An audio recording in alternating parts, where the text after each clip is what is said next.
শেষ পর্যন্ত আসে কিনা কবি চন্দ্রের মাধ্যমে লিখে রাখে। এক ইহুদি নারী ছিল যায় বন্ধু ছিল বাবা ফাতেমা ভালোবাসা প্রেম মায়া মমতা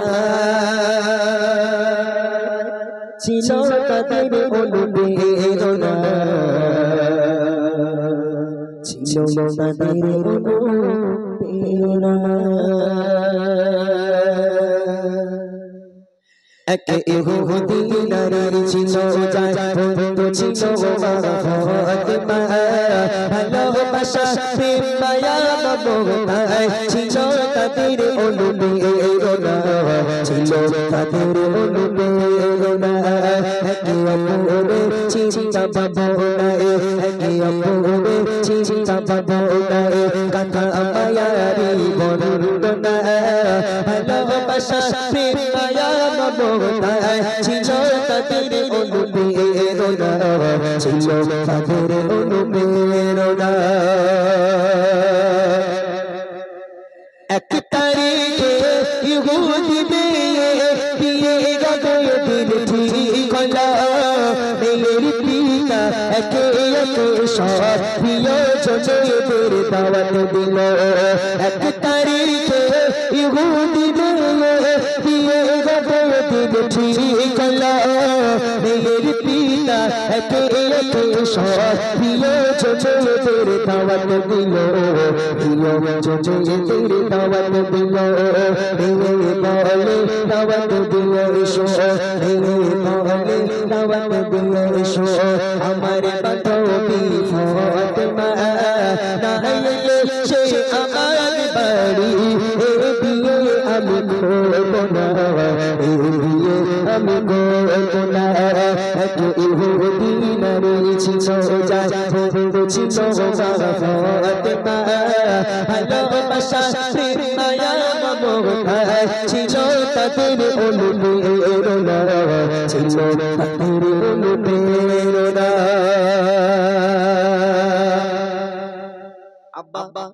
সবাই দাওয়াত করেছো ভালো কথা তবে আমার বান্ধবী ফাতেমাকে যদি দাওয়াত না দাও বিয়ে আমি করব না তখন রাজা বলছে মা তুই রাজার বাড়িতে মানুষ মা তোর বিয়েতে কত রাজা বাদশার মেয়েরা আসবে আর এই রাজা বাদশার মেয়েদের যদি এই গরিব ফাতেমা ঢুকে যায় ও ছেঁড়া জামা পরবে তাবলি মারা পোশাক পরবে নোংরা কাপড় পরবে ওই পরে যদি আমার রাজপ্রাসাদে আসে আমার মান থাকবে মা কি করে বলিস এই ফাতেমাকে দাওয়াত দিতে মেয়ে বলছে আব্বা ফাতেমা হলো আমার বেস্ট ফ্রেন্ড ফাতেমা হলো আমার সবচেয়ে ভালো বন্ধু অর্থাৎ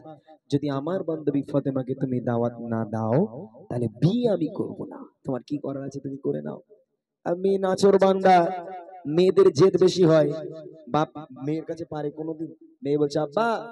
বান্ধবী আমার ফাতেমা আমার খুব ভালো বন্ধু সে যদি না আসে বিয়ে আমি করছি না এবার দেখো তুমি কি করবে এই কথা বলার সাথে সাথে বাপ রেগে গেল রেগে গিয়ে মেয়েকে কি বলছে দেখেন আসতে পারা পারা রাজা বাদশাহ তোমার বিয়েতে আমার বাড়ি গরিব ফাতেমা ছেঁড়া জামা আছে কি তার কোনো বাদশারে আসতে পারা পারা রাজা বাদশাহ তোমার বিয়েতে আমার বাড়ি গরিব ফাতেমা ছেঁড়া জামা আছে কি তার কোনো বাদশারে আছে কি তার কোনো বাদশারে বাড়ির সুষমান হবে যে বাজনা বাড়ির সুষমান হবে যে বাজনা আশিস করিব ওই ফাতেমা শোষা হবে কি তোমার প্রসাদ মেনে আমি মারব না মেনে আমি মারব না নারী ছিল যায়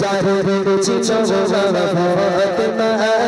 ভালোবাসা প্রেম মায়া মমতা ছিল তাদের অনুপ্রেরণা ছিল তাদের অনুপ্রেরণা অনেক বড় বড় গান শেষে আর এক কলি গাচ্ছি দেখেন হঠাৎ করে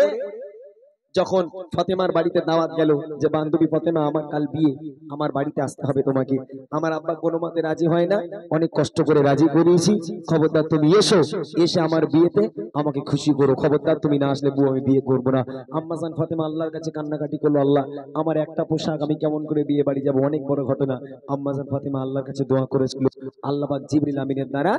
জান্নাত থেকে আম্মাজান ফাতেমাকে পোশাক পাঠিয়েছিল। সেই পোশাক পরে আম্মাজান ফাতেমা আব্বার কাছে থেকে বিদায় নিয়ে, আমি শর্টকাটে শোনাচ্ছি, আপনারা ইউটিউবে পুরোপুরি শুনেছেন যেহেতু, আব্বার কাছে থেকে বিদায় নিয়ে যখন রাজার বাড়িতে এলো, যেই রাজার বাড়িতে পা রেখেছে আম্মাজান ফাতেমা, পা রাখার সাথে সাথে আম্মাজান ফাতেমা দেখছে রাজার বাড়িতে সব রাজার মেয়ে, একটা সাধারণ মেয়ে সেখানে নেই। ওই সময় আম্মাজান ফাতেমা যেই রাজার বাড়িতে পা রাখলো, রাখার সাথে সাথে রাজার মেয়েরা সব উঠে দাঁড়িয়ে গেল তাজিমে। এ কি অবস্থা!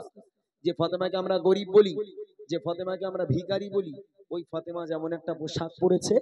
রাজার মেয়েদের হুঁশ উড়ে গেল, চোখগুলো বড় বড় হয়ে গেল। আম্মাজান ফাতেমাকে ইহুদি নারী মানে বান্ধবী নিয়ে গেল সোজা যেখানে রাজার মেয়ের বিয়ে, মানে বিশাল বড় বিয়ে, বড় স্টেজ করা হয়েছে, বড় প্যান্ডেল করা হয়েছে। স্টেজের উপরে যেখানে কোণে বসবে, কোণের পাশে সিংহাসনে আম্মাজান ফাতেমাকে বসিয়ে দেওয়া হলো। এখান থেকে শিক্ষা দেখে যে রাজার মেয়েরা ফাতেমাকে গরিব বলে, ভিখারি বলে, ফকির বলে, ওই সমস্ত রাজার মেয়েরা নিচে, আর আমার আল্লাহ গরিব ফাতেমাকে সবার উপরে সিংহাসনে বসিয়ে দিয়েছে। কবি ছন্দের মাধ্যমে লিখছে, দেখেন, যখন ফাতেমা আসিল সে বাড়ি, চমকে ওঠে যত রাজা বাদশা, এগিয়ে পড়ো পোশাক ফাতেমা, হারিয়ে যায় সব মুখের ভাষা, হারিয়ে যায় সব মুখের ভাষা।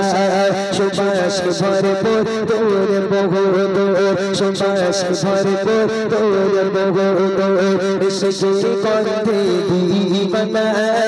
কোথায় রাজা আর কোথায় বাদশাহ, করে ফাতেমাকে প্রেমনা, করে ফাতেমাকে প্রেমনা। এক ইহুদি নারী ছিল যার বন্ধু ছিল মা ফাতেমা, ভালোবাসা প্রেম মায়া মমতা ছিল তাদের অনুপ্রেরণা, ছিল তাদের অনুপ্রেরণা, ছিল তাদের অনুপ্রেরণা, ছিল তাদের অনুপ্রেরণা।